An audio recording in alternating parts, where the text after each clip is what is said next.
Bonjour à tous, donc la version un peu plus créative et aussi la version du coup pour les enfants et pour les grands. Du coup j'excuse ma phrase de la dernière fois où j'ai dit pour les mamans, car oui, les papas aussi s'occupent des enfants. J'ai eu une petite réflexion d'une amie à moi très portée sur la question et je voudrais m'excuser sur le fait que tout le monde peut s'occuper de ses enfants et que ce n'était pas pour les mamans. Mais du coup pour les parents ou les oncles, les tantes, ce que vous voulez. Voilà, du coup, aujourd'hui, donc, on a fait, comme on a dit, nos petits points de tout à l'heure. Donc, moi, mon idée, c'est de vous proposer des œuvres qui sont du coup à base de poids. Donc, je vais vous montrer un peu des exemples, un peu tout ce que vous pouvez utiliser. Il n'y en a pas pour longtemps, ne bougez pas. Du coup, le maximum d'heures avec des poids. Vous pouvez soit utiliser de la peinture, soit trouver ce que vous avez chez vous, soit vous déguisez, vous maquillez, vous faites ce que vous voulez. Je veux des œuvres avec des poids. Alors, attendez, bougez pas. Clac. J'ai un nouveau système de scotch sur une chaise, oui. Donc, on va voir si ça fonctionne. Donc, je vous laisse du coup utiliser avec des crayons toutes ces possibilités-là. Vous pouvez par exemple prendre une feuille et venir entourer et faire des ronds de plein de sortes différentes.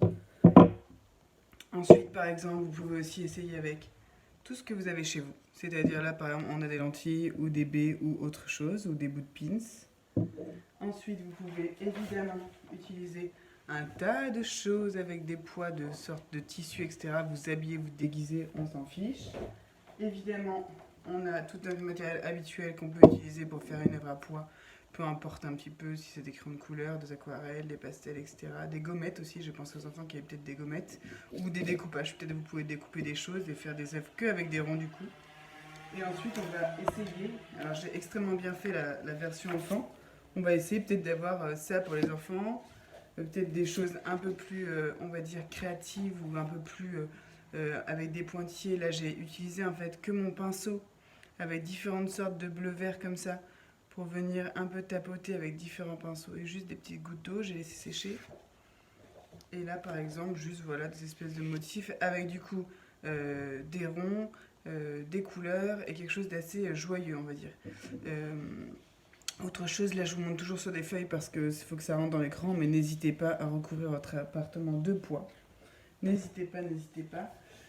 Nos autres possibilités, ce sera aussi... Ah, attends, ne bougez pas. Parce que j'ai perdu mon autre possibilité. Voilà, j'ai pensé même à des installations de ce type où on finit par avoir des ronds. Donc c'est-à-dire que vous pouvez soit utiliser comme ça les empreintes de rouge à lèvres, soit carrément utiliser les rouges à lèvres. Ensuite, j'ai pensé évidemment aussi à ce genre de choses. Hop. Et ensuite, hop, je vais vous montrer juste en dernier recours quelques œuvres qui viennent d'un livre qui s'appelle Pattern Design. Donc je vais être obligée de vous les montrer comme ça parce que ça ne passe pas sous ma chaise d'installation. On a évidemment Yayoi Kusama qui fait des œuvres que avec des poids. Donc je mettrai les liens. Effectivement, on a des artistes aussi.